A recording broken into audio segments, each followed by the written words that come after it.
I actually do think that brands should start with digital channels first. Not because that's where growth comes from, but you do need to work out the friction. Fix the plumbing if you need to before you proverbially turn on the water. Marketing Architects. Hello, and welcome to the Marketing Architects, a research-first podcast dedicated to answering your toughest marketing questions. I'm Elena Jasper, I run the marketing team here at Marketing Architects, and I'm joined by my co-host, Angela Voss, the CEO of Marketing Architects, and Rob DeMars, the Chief Product Architect at Misfits and Machines. Hello. Hi, guys. We're back with our thoughts on some recent marketing news, always trying to root our opinions in data, research, and what drives business results. Today, we're talking about our own marketing order of operations, which we're calling the MOO. This is inspired by the Money Guy show's financial order of operations, or the FOO is what they call it. And we're going to break down step-by-step what brands should prioritize if they want to get their marketing effectiveness house in order. So I'm going to kick Elena, this off. does that make you the chief MOO officer? It must. No, I love it. I love the MOO. It's so funny. I'm going to start with some research like we always do. Today I have two. One is just a quick explanation of what this episode is about, which is the Money Guy's framework. The financial order of operations, if you haven't heard about it, they call it the FOO, and it's this step-by-step system designed to answer a simple question, which is, what should you do with your next dollar? Simple, but can be overwhelming. And that was inspired by the idea that math has this order of operations. And so the FOO lays out a clear priority sequence from covering your basic risks and paying off high interest debt to investing, building wealth, and optimizing later decisions. So the power of the FOO isn't that it tells you what to do and it tells you to do everything at once, but it brings some clarity to the chaos by showing you what matters first, like what should get done first, no matter what stage of life you're in. All right, so I was really excited about this idea. My husband is a big fan of the Money Guy show, and he has me listen to some of the episodes. But I was curious, Andrew and Rob, are you familiar at all with the Money Guy show? Have you heard of it? And have you heard of the FOO? I know of the Money Guy, but I've been more of a Dave Ramsey follower, so I needed to do a little research on the FOO. Dave has his 7 baby steps, so it's like something similar, but they're not the same. Yeah, I was in on Dave Ramsey. I had no idea what the FOO was, or the MOO. So I'm really excited to MOO with the FOO. Perfect. You're going to be mooing by the end of this. Oh, yeah. You're going to be full on moo. Oh, gosh. I think the concept is probably the same as the Dave Ramsey stuff. But yeah, Money Guy show, maybe a little bit less known. But yeah, if you're familiar with Dave Ramsey and how he talks about getting your marketing, so your financial house in order, it's probably pretty similar. So that FOO, it's the inspiration for this episode. But before we get into the MOO, I had one piece of research I wanted to cover, because I think when we talk about marketing effectiveness and marketing effectiveness principles, sometimes the reaction we get is, well, those principles are great, but they don't apply to me because I don't work at a giant brand. And there is now research to debunk this in the form of a study from Byron Sharp, Alicia Barker-Traus, Stephen Dunn, Charles Graham, and Armando Maria Corsi, titled Tiny Brands, Big Challenges, The Limits of Loyalty and the Role of Penetration in Driving Growth. They define tiny brands as brands with less than 1% market share, and they looked at more than 400 brands across 5 years, and what they found was 69% of tiny brands actually have lower loyalty than expected, not higher, which directly challenges the idea that small brands grow by cultivating a tight, loyal niche. When tiny brands do grow, it's almost entirely driven by penetration.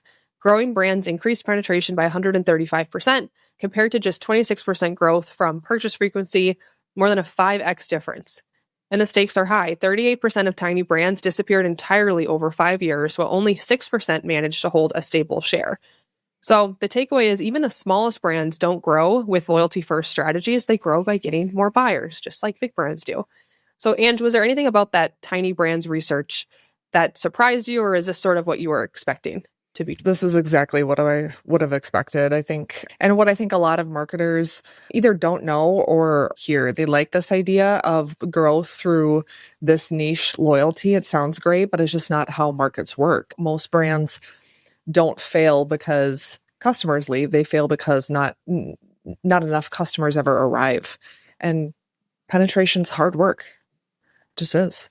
Seth Godin called and he wants to arm wrestle you guys. It's pretty contrarian to kind of the tribe. What would you call that? Tribe belief system out Tribe there. mentality or something? Tribe mentality, yes. Yeah, agreed. Because that's a big argument you see a lot when you talk about marketing effectiveness is, this doesn't apply to me because my brand isn't Coca-Cola. But I'm excited that they released that research and that can combat that. I wanted to cover that because I think when we talk through the MOO, we're doing this from a lens of marketing effectiveness. What's if you had one marketing dollar, where should you invest it next? And I don't want people to think, hey, this doesn't apply to me because I don't work at a giant brand. This should be able to apply to any marketer. So we have a 7-step MOO that works from how do you go from setting up your marketing effectiveness to becoming the successful category leader. And the first step in our marketing order of operations is defining the competitive playing field. No surprise, this isn't probably going to be about narrow targeting or personas. It's about being clear on who actually buys in our category, who influences those buying decisions, and which competitors are we really up against. So if you get this first step wrong, everything else downstream can be constrained. So Ange, for step 1, how do you think brands should think about defining their audience and competitive set when they're really trying to grow? Yeah, so I think the first shift is just moving away from thinking about our quote unquote ideal customer and starting to think a lot more about the category buyers in the space. Again, growth comes from being relevant to the people who buy in the category occasionally or inconsistently or not yet at all. So we start by asking who actually buys in this category, in what situations and how often, and then who are we competing with in their head at that moment. And that might be a competitor. It might also not be a competitor. I'm going to bring up an example in a second, because your competitors aren't just the brands on a PowerPoint slide. They're whatever option is easiest to remember, easiest to buy when that moment shows up. I think about a brand like Snickers, where you would go, what comes to mind when I think about a sweet treat or when I'm going to have dessert, versus they identified the opportunity to go beyond that. Snickers satisfy. You're not you when you're hungry. This just opens up a whole plethora of category entry points and ways that we can think about ideal customer far beyond what that niche or kind of hyper target audience might look like.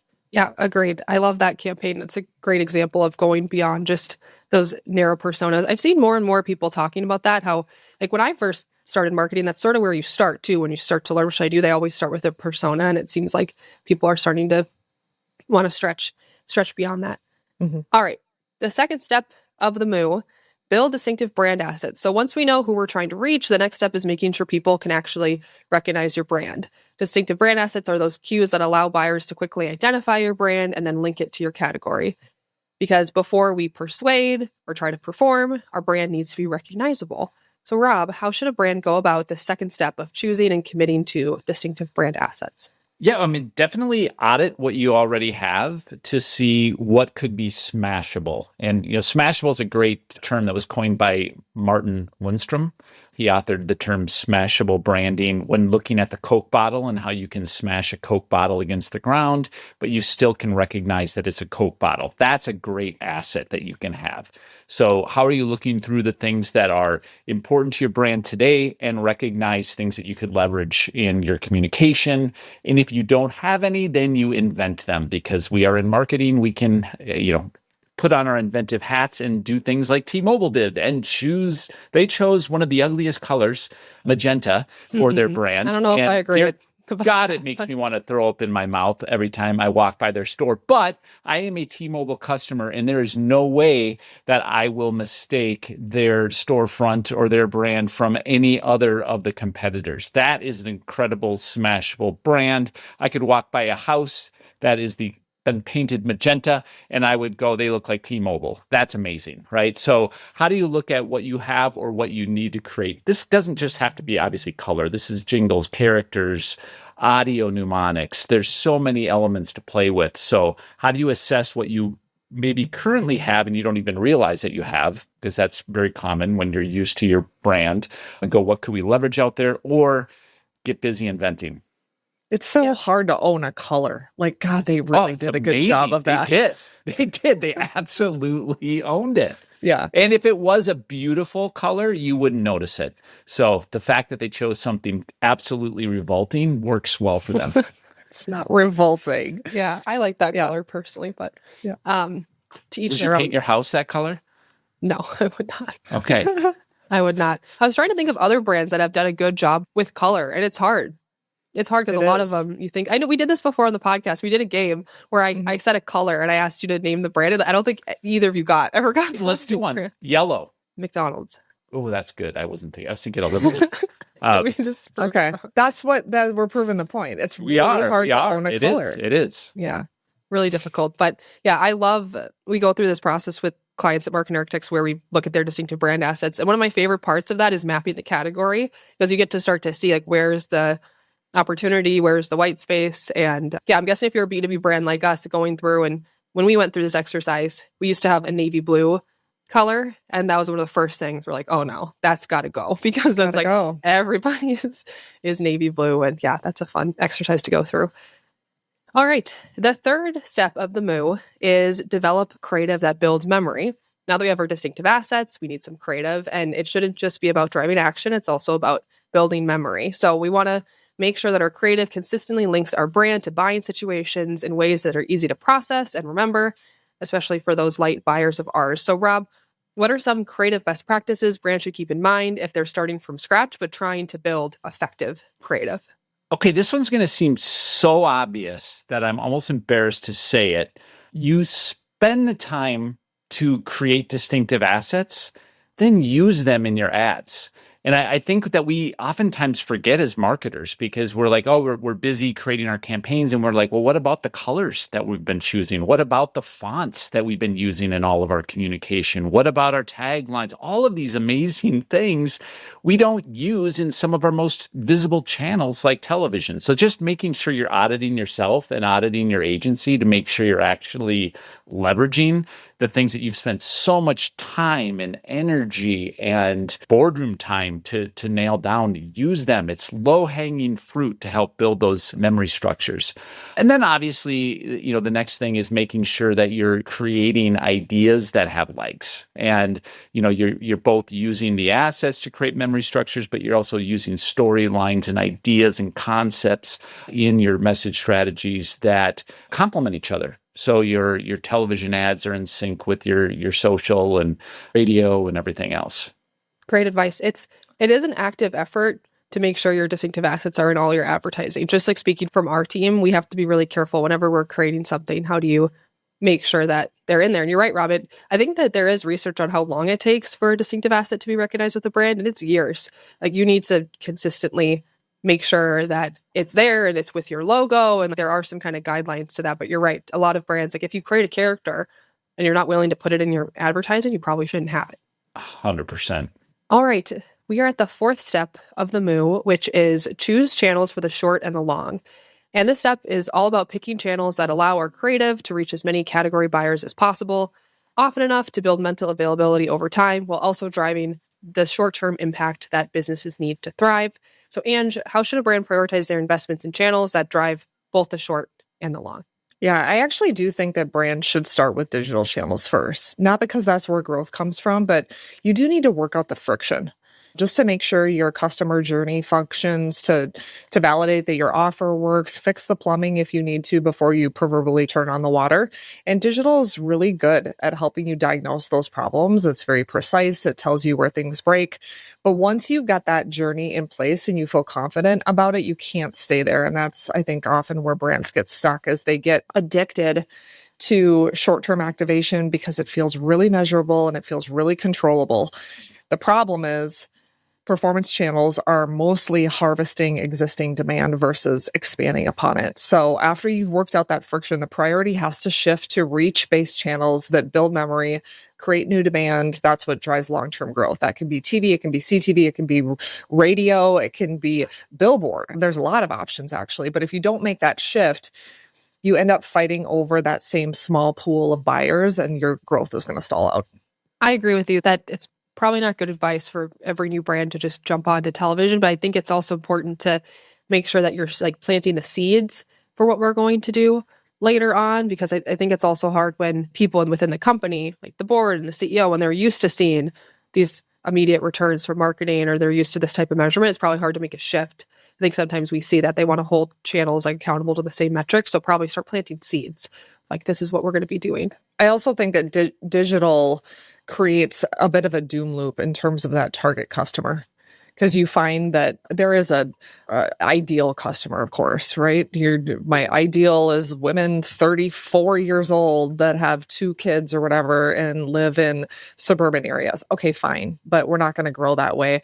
But when we start to see that that works, then we're like, "Ooh, that's what I want to target," and versus expanding out and finding those opportunities. So if you followed the MOO and you defined the audience the way we talked about earlier, then you should be in a better spot by the time you get Exactly. to the fourth step. See, the MOO is working. Follow the MOO. I'm waiting for the t-shirt. It's completely made up, but it is working so far. Okay, now let's move on to the 5th step.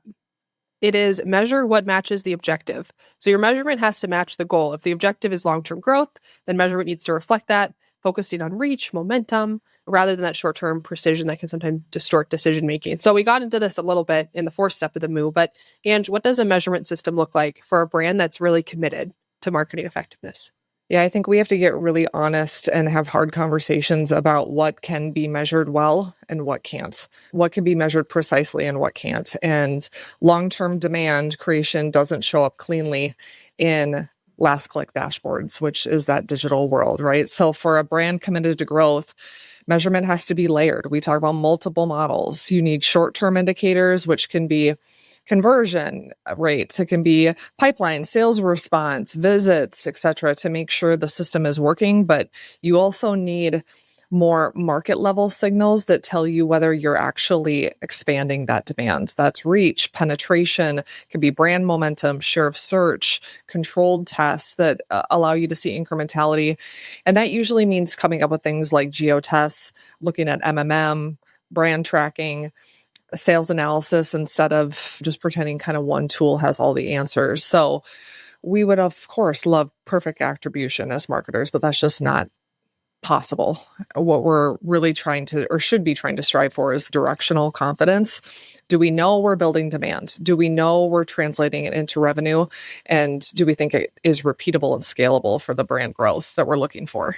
We talk a lot about multiple models on this show, but that feels like a really important part for your measurement system. All right. So now we've got our audience in mind, our competitive set, we got our distinctive brand assets, we have our creative, we've decided the channels we're going to invest in and how we're going to balance that over time. We've got our measurement. We're now at our 6th step of the MOO, which is stay consistent long enough for things to work. A lot of marketing strategies fail, not because they're wrong, but because they're abandoned too early. So this 6th step of the MOO is about consistency, sticking with the same assets, the same creative approach, investment long enough for memory to compound and results to show up. So Rob, why is consistency so important for growth, and why is it so hard for brands to maintain it? You need to treat your brand assets like a face tattoo.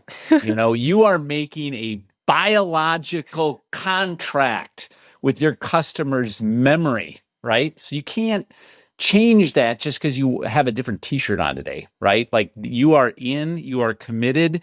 There's a reason why magenta is immediately coming to our mind. It's everywhere. They stuck with it. They don't change the color palette because it's Christmas, right? It's the holidays. They don't do that. So McDonald's does not change the font of their M to better align with their current creative campaign. There are things that are just non-negotiable, and you have to stick with them because you've invested with them. You've invested the cash, the dollars, the sweat, the tears. So sticking with them just allows you to benefit from the compound interest all that stuff generates. I mean, you can just talk to Ange. Ange, you can't tell from this podcast because you're probably listening, but she's got a face tattoo. She's really committed to that. I know. I heart Rob, always have, right across my forehead.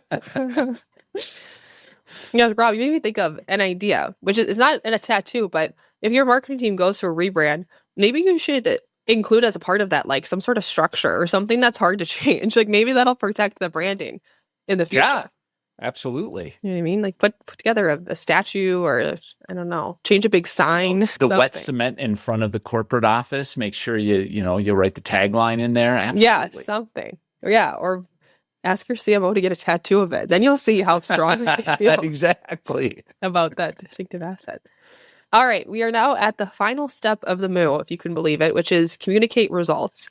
So even if marketing is working, it can fall apart internally if results aren't explained clearly. So this step is about translating data into stories that help everybody understand what's working, why is it working, and why do we need to stay the course. So Ange, what do you think good communication of marketing results looks like inside an organization? Marketing has an incredible opportunity to lead the growth conversation for a brand. How do brands grow?